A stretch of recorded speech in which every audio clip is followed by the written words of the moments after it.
แนวใดก็จะต้องซื้อให้ลูกอยู่แล้วเพราะฉะนั้นซื้อตัวที่มันสามารถใช้ได้ตั้งแต่แรกเกิดหาอนุบาลไปเลยแม่ๆเป็นบ่ขนาดใหญ่ขนาด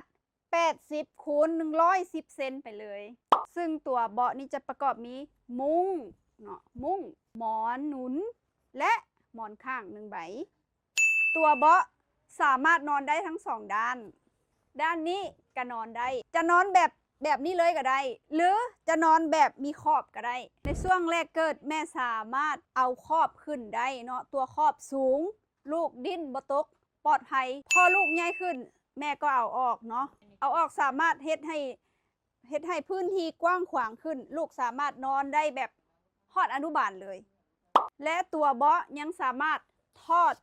เนาะไปซักได้เนาะมันมีอยู่ข้างนี้และก็อยู่ข้างนี้ใช้งานสะดวกสบายแม่ประกอบออกมาแล้วก็จะได้หุบทรงสวยงามแบบนี้เลยเด้อแม่สินค้าประกอบมี3สีให้เลือกเนาะสีเขียวสีบัวและสีฟ้าถ้าแม่ใดสนใจ